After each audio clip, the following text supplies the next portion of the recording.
Hello ఫుటీస్, ఈరోజు special వచ్చేసి సొరకాయ పులుసు అండి. ఎలా చేసుకోవాలంటే ముందుగా ఒక సొరకాయ తీసుకున్నాను. దాన్ని బాగా చెక్కు తీసి తాలింపు వేసాను. తాలింపులో ముందుగా సొరకాయ ముక్కలు ఫ్రై చేయాలన్నమాట. ఒక 2 or 3 minutes.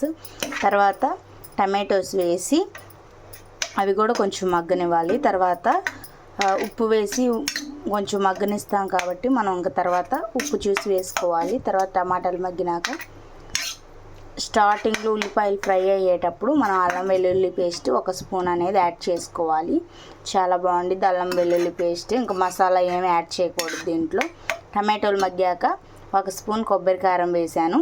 మొత్తం మిక్స్ అయ్యే విధంగా మిక్స్ చేసి వాటర్ అనేది దీంట్లో ఎక్కువ పట్టవండి. ఒక 3 or 4 టేబుల్ స్పూన్లు వాటరే పడతాయి, అంతకుమించి పట్టవు.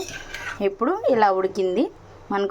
మనకి సొరకాయ కూర అనేది రెడీ అయిపోయిందనమాట. స్టవ్ అనేది ఆపేసి ఒక సర్వింగ్ బౌల్లో తీసేసుకుంటే ఎంతో రుచికరమైన సొరకాయ పులుసు రెడీ.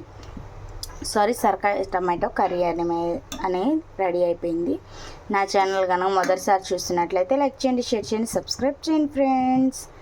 ఇంతే అండి. సొరకాయ మన ఆరోగ్యానికి చాలా మంచిది. నెల మొత్తంలో ఒక్కసారైనా తినేటట్టు ట్రై చేయండి. వారానికి ఒకసారి తినమని చెప్పట్లేదండి, అందరికీ ఇష్టం ఉండదు సొరకాయ అంటే. కాబట్టి నెల మొత్తంలో ఒక్కసారైనా తినేటట్టు ట్రై చేయండి. ఇది సొరకాయలు బాగా వచ్చే సీజన్ కాబట్టి. చూస్తున్నారా, ఇప్పుడు మనకి కర్రీ అనేది రెడీ అయిపోయింది. ఇప్పుడు సర్వింగ్ బౌల్లో పెట్టేసుకుందాం. ఇక చూసారా ఫ్రెండ్స్, మనకి ఇద్దరికి అనేది కర్రీ ఉదయానికి సాయంత్రానికి సరిపోతుంది.